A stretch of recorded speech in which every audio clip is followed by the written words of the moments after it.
Aunty aunty aunty aunty aunty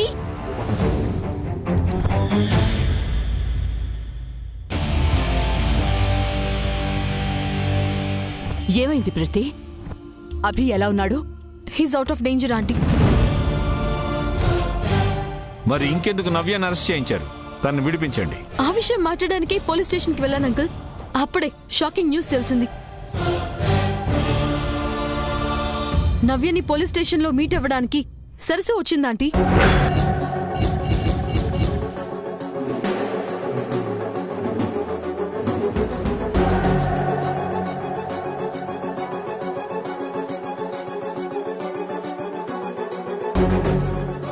what? అవునాంటీ.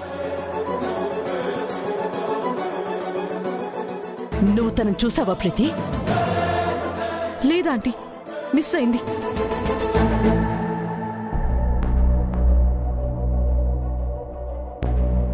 మరి మనిషిని చూడకుండా వచ్చింది సరస్వతి అని ఎలా చెప్తున్నావు? అంటే అక్కడున్న ఎస్ఐ చెప్పారు. అతనికి సరస్వతి ఎవరో ముందే తెలుసా? లేదు. తెలియకుండా అతను ఎలా చెప్తాడు? నువ్వెలా కన్ఫర్మ్ చేసుకున్నావు ప్రీతి? సరసు పేరుతో వేరే ఎవరైనా అయ్యుండొచ్చు కదా. సరస్సు గురించి ఇన్ఫర్మేషన్ చెప్తే ఆంటీ రియాక్ట్ అవుతారనుకుంటే అందరూ నన్ను ఎన్కౌంటర్ చేసేలా ఉన్నారేంటి? నవ్యకి ఈ కుటుంబానికి తెలిసిన సరస్సు వేరే ఇంకెవరుంటారు రాహుల్?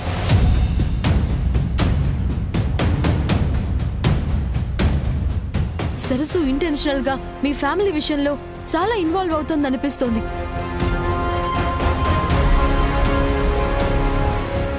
లాస్ట్ టైం చెక్ విషయంలో, ఇప్పుడు నవ్య ఇష్యూలో. చూడు ప్రీతి, మేము ఈ స్థాయిలో ఉండడానికి కారణం ఆ కుటుంబమే అయినప్పుడు సరస్వతి మా కుటుంబ వ్యవహారాలలో కలగ చేసుకోవడం తప్పేమీ కాదు. కాదని ఆయన మాత్రమే అనుకుంటే సరిపోదు. సంబంధం లేని మనుషుల ప్రమేయం ఈ ఫ్యామిలీకే కాదు, ఏ రిలేషన్కి మంచిది కాదు. ఆంటీ, ఎప్పుడూ మీ మాట దాటిన నవ్య పెళ్లి విషయంలో మాత్రం ఎవరో ఎక్స్పెక్ట్ చేయలేని విధంగా బిహేవ్ చేసింది. ఎవరో ఒకరి సపోర్ట్ లేకపోతే అంత డేరింగ్ డెసిషన్ తీసుకోలేరు.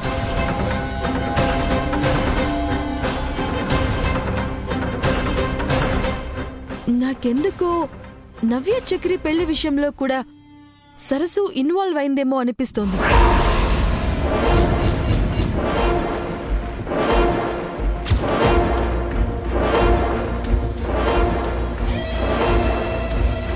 తనే దగ్గరుండి నవ్యని మోటివేట్ చేసి ఈ పెళ్లి జరిపించుంటుంది.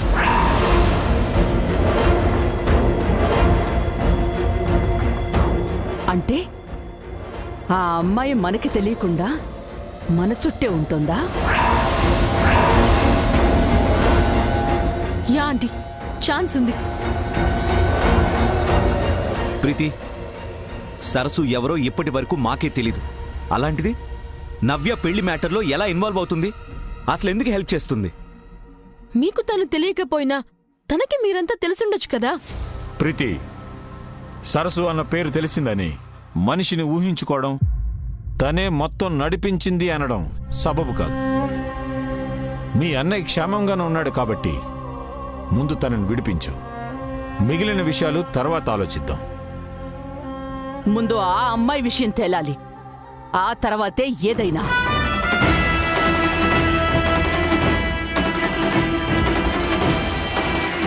పేరు తప్ప ఏ ఆధారాలు లేనప్పుడు ఏంటి మీరు తేల్చేది? ప్రీతి, నవ్య చక్రి పెళ్లి ఎక్కడ జరిగింది? రిజిస్టర్ ఆఫీస్లో అనుకుంటా ఆంటీ. పెళ్లి చేసిన రిజిస్ట్రార్ 10 నిమిషాల్లో నా కళ్ళ ముందుండాలి. మన అనుమానం నిజమో కాదో అతనే చెప్పాలి.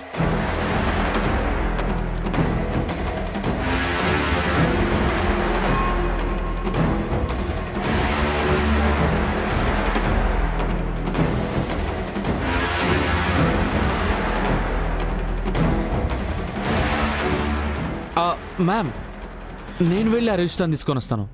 మీకెందుకు బావగారు శ్రమ? నేను వెళ్తాను. పర్లేదు ప్రీతి, నాకు ఆఫీసులో అందరూ బాగా తెలుసు. నువ్వు వెళ్తే ఏదైనా అప్లికేషన్ పెట్టి రానని చెప్పే ఛాన్స్ ఉంది. ఎందుకు రానంటారు బావగారు? ఆంటీ పేరు చెప్తే ఎవరైనా సరే రావాల్సిందే. నేను తీసుకొస్తాను, మీరుండండి.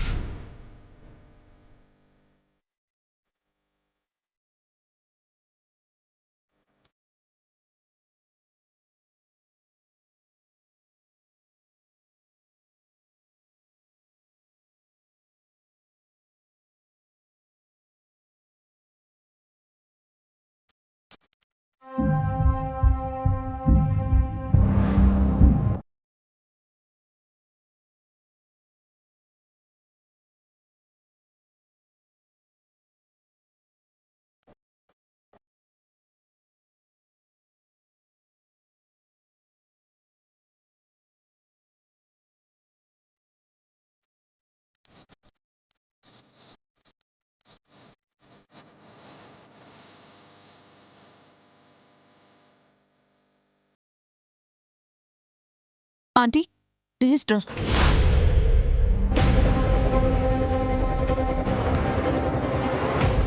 నమస్తే మేడం. మీరేనా పెళ్లి చేసింది? అంటే మేడం, సంతకం పెట్టించుకోవడమే నా డ్యూటీ. నా గురించి తెలిసి కూడా? అంటే మేడం, ఆ అమ్మాయి మీ అమ్మాయిని తెలియక. మా అమ్మాయి కాదు, తనకి ఈ ఇంటికి ఏ సంబంధం లేదు. పెళ్లి చేసే ముందు లీగల్గా అన్ని చెక్ చేసే ప్రొసీడ్ అవుతాం. ఏంటి మీరు చెక్ చేసింది? ఆ రిజిస్టర్ చూపించండి.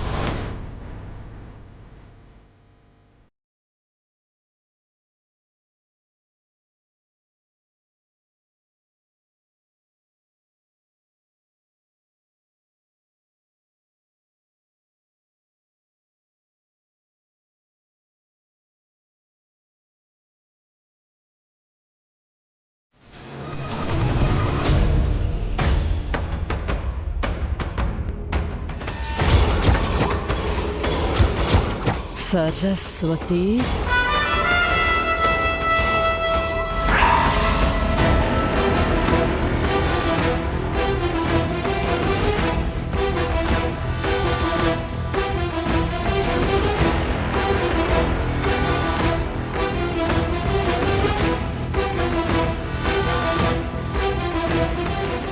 ఎంత ద్రోహం!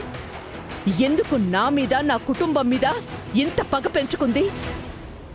నా పరువు తీయాలని టార్గెట్ చేస్తోంది.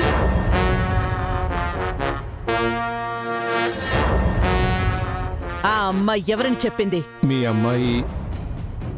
సారీ మేడం, నవ్య బెస్ట్ ఫ్రెండ్ అని చెప్పింది మేడం. బెస్ట్ ఫ్రెండా? ఈ ఇంటికొచ్చే ధైర్యం లేక ఇలా దొంగదారులు పిచ్చి ప్రయత్నాలు చేస్తోందా?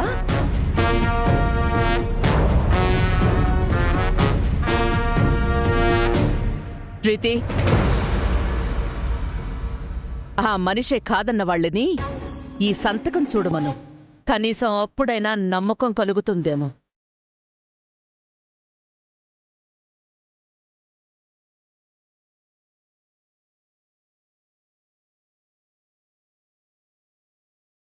చూడండి అంకుల్, సరస్సు సిగ్నేచర్.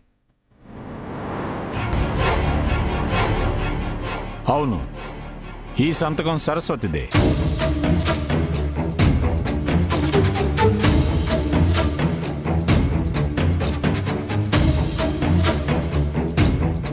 కానీ జగన్నాథం ఉమాల కూతురు సరస్వతి కాదు. ఇదేంటి మళ్ళీ కొత్త నాటకమా? కొత్త కథ కాదు. నా మీద నింద వెయ్యాలన్న అత్యాశతో అందరూ ఒక నిజాన్ని మర్చిపోయారు. ఏంటా నిజం? సరస్వతికి చదువు రాదని మీ మేడంకి బాగా తెలిసిన చిన్న నిజం.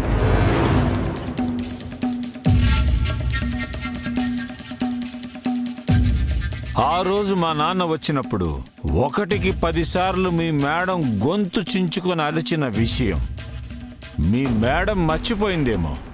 గుర్తు చేసుకోమని రాహుల్.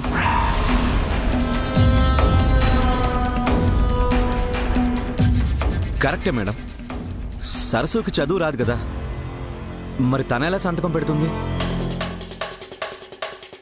రాహుల్, ఇది తెలుగులోనే ఉంది కదా?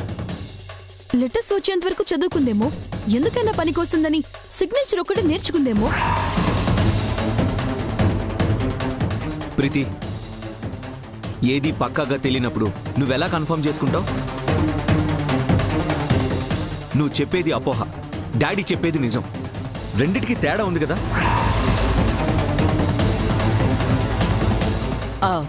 రిజిస్ట్రార్ గారు, ఆ అమ్మాయి చూడ్డానికి ఎలా ఉంది? కట్టు బొట్టు మాట అన్నీ ఓ పల్లెటూరు అమ్మాయిలా ఉంది.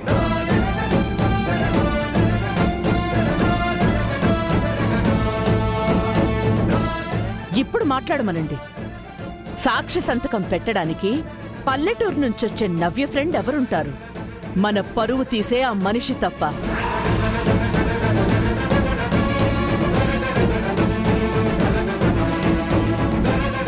రిజిస్ట్రార్ గారు, ఆ అమ్మాయిని మీరు మళ్ళీ చూస్తే గుర్తుపట్టగలరా? గుర్తుపడతాను మేడం.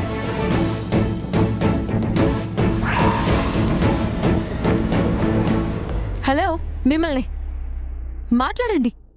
అడుగుతుంటే ఎటో చూస్తారేంటి? ఫోటో గాని ఐడి ప్రూఫ్ గాని ఏదైనా తీసుకున్నారా? అట్లీస్ట్ తను ఎలా ఉంటుందో చెప్పండి.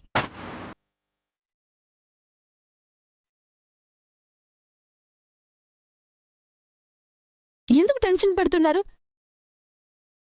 వాణి, కొంచెం మంచినీళ్ళు తీసుకునిరా. వాణి, నిన్నే పిలుస్తుంటే వినపడదా? తెస్తానమ్మగారు.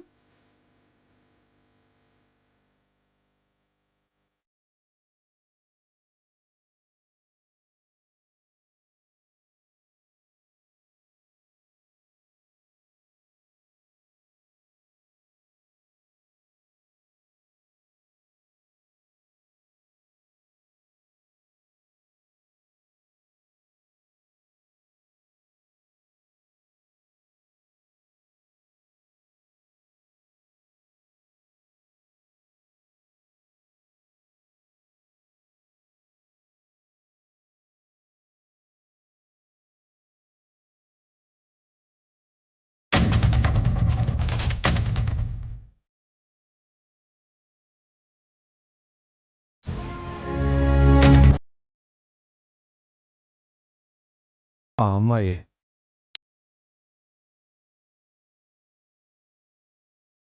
ఏంటి అమ్మాయిని ఎలా చూస్తున్నారు? తనే సరసునా?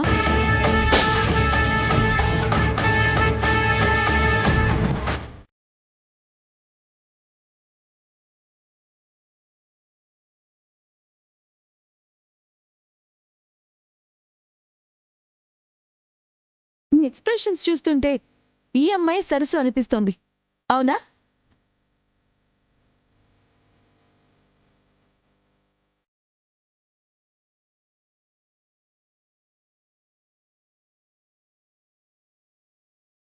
కాదు మేడం, ఈ అమ్మాయి కాదు. అసలు ఈ అమ్మాయిని ఎక్కడా చూడలేదు.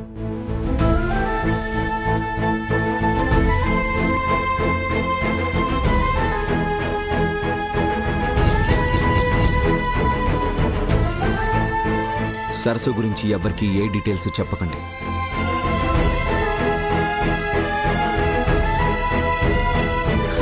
ఇంత పద్ధతిగా చెప్పిన తర్వాత కూడా నిజం ఎలా చెప్పగలను బాబు? మరి ఈ అమ్మాయి ఆ అమ్మాయి కానప్పుడు ఎందుకంత ఫోకస్డ్గా చూస్తున్నారు? అంటే మేడం, మా చుట్టాల అమ్మాయిలా ఉంటేనో అవునా కాదా అని చూస్తున్నాను. ఆఫీస్లో సీసీటీవీ కెమెరాస్ ఉన్నాయా? ఉన్నాయి మేడం, కానీ రిపేర్లో ఉన్నాయి. డ్యూటీ అని చెప్పడం కాదు, రెస్పాన్సిబుల్గా ఉండడం నేర్చుకోండి. ఆ అమ్మాయి గురించి ఏ చిన్న ఇన్ఫర్మేషన్ తెలిసినా, ఎక్కడ చూసినా మాకు చెప్పండి. అలాగే మేడం.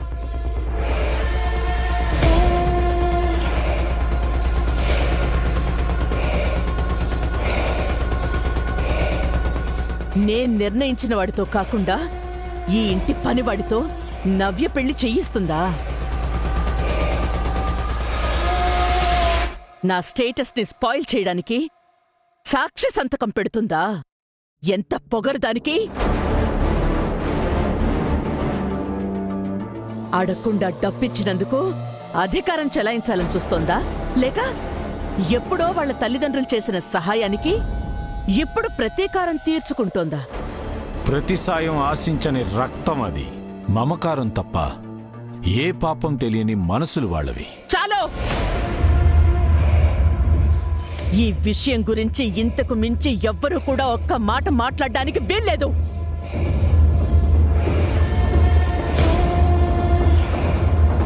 కూతురు చేసిన పనికి బాధ లేదు, నలుగురి ముందు పరువు పోతుందన్న ఆలోచన లేదు.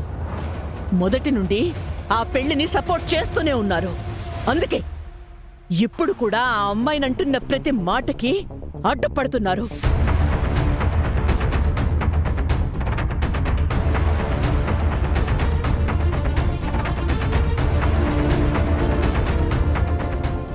రాహుల్, తేజ, నేను ఆ అమ్మాయిని చూడాలి. మీరేం చేస్తారో, ఎక్కడెక్కడ వెతుకుతారో, వెతికిస్తారో, రేపు ఉదయానికి ఆ అమ్మాయి ఇంట్లో ఉండాలి.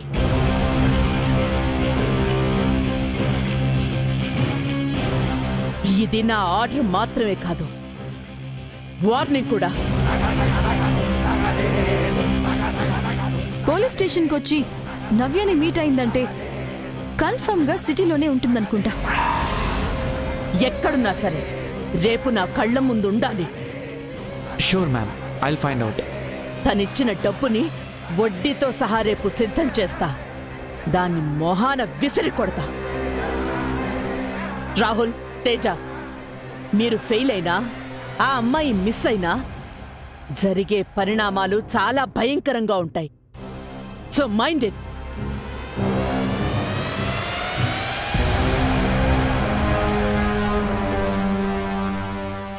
All the best Rahul.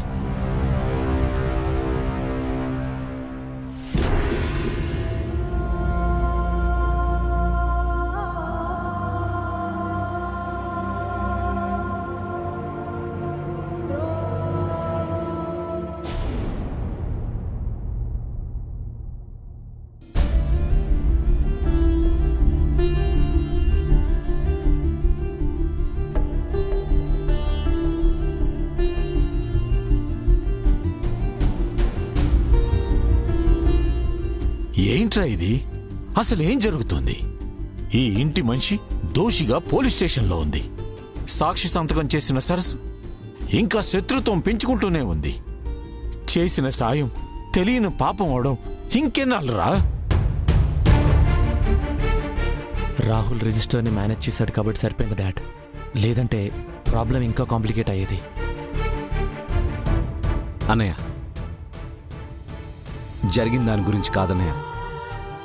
రేపు మార్నింగ్ సరస్సుని తీసుకురావాలని మేడం పెట్టిన కండిషన్ గురించి ఏం చేయాలో అది చెప్పన్నయ్య. అదే అర్థం కావట్లేదు రాహుల్. మీ మేడంకి భయపడినంతకాలం మీకేమీ అర్థం కాదు. డాడ్, మీరు అలా మాట్లాడకండి. 400 crores గురించే సరస్సు మీద చాలా కోపంగా ఉన్నారు. ఇప్పుడు సాక్షి సంతకం గురించి కూడా తెలిసింది. సరస్సు ఎవరో కాదు, ఇంట్లో ఉంటున్న వాణి అని తెలిస్తే ఏమవుతుందో ఒక్కసారి ఆలోచించండి డాడ్. ఆలోచించడం కాదు, ఏం జరిగినా ఎదిరించడానికి నేను సిద్ధంగా ఉన్నాను. డాడ్, కోపంతో ఆవేశంతో మీరు ఏ డిసిషన్ తీసుకున్నా అక్కడ సరస్సు లైఫ్కి ప్రాబ్లం అవుతుంది. అవును డాడ్, నవ్వే చేసిన పనికి ఇంట్లో నుంచి పంపిస్తేనే ఏం చేయలేకపోయాం. అలాంటిది సరస్సు విషయంలో కనీసం మాట్లాడే ఛాన్స్ కూడా ఉండదు. మీకుందేమో గాని నాకు లేదు. నవ్య విషయంలో తప్పెవరిదో, కారణం ఏంటో కూడా తెలీదు. కానీ సరస్సు విషయంలో అన్నీ మనకు తెలుసు. ఎప్పటికప్పుడు చేతులు కట్టుకొని చూస్తూ ఉండడం అలవాటు చేసుకుంటే చేతకానితనమే తప్ప ఎదిరించే గుణం అలవాటు కాదు. డాడ్, మీరన్నట్టు జరిగితే సరస్సు ఇంటికి దూరం అవడమే కాదు, మేడంకి మీకు మధ్య కూడా దూరం ఎవ్వరూ దగ్గర చేయలేనంత పెరిగిపోతుంది. నాకు నిజం తెలుసుకోలేని మీ అమ్మ కన్నా నిజాయితీగా మన కోసం ఏం చేయడానికైనా సిద్ధపడే సరస్సుయే నాకు ముఖ్యం. కానీ మీరిద్దరూ కలిసి ఉండడం మాకు ముఖ్యం డాడ్.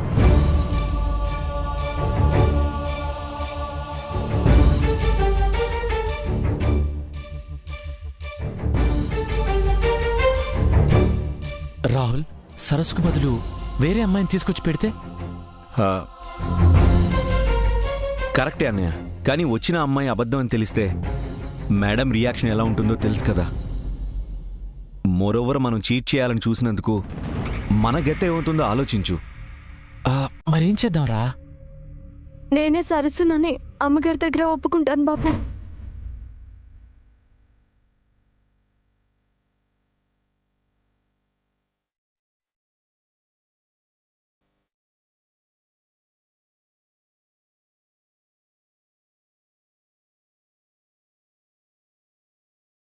ఏం మాట్లాడుతున్నావు సరసు? నిజం తెలిస్తే మేడం ఏం చేస్తారో తెలుసా? ఏం చేసినా పర్లేదు బాబు, కానీ నా వల్ల మీరు ఇబ్బంది పడ్డావు నాకు ఇష్టం లేదు. ఇబ్బంది మా గురించి కాదు సరస్సు, నీకేమన్నా అవుతుందో అన్న భయం. ఏమవుతుంది బాబు? నన్ను కొడతారు, తిడతారు, లేదంటే ఇంట్లో నుంచి బయటికి పంపించేస్తారు, అంతేగా.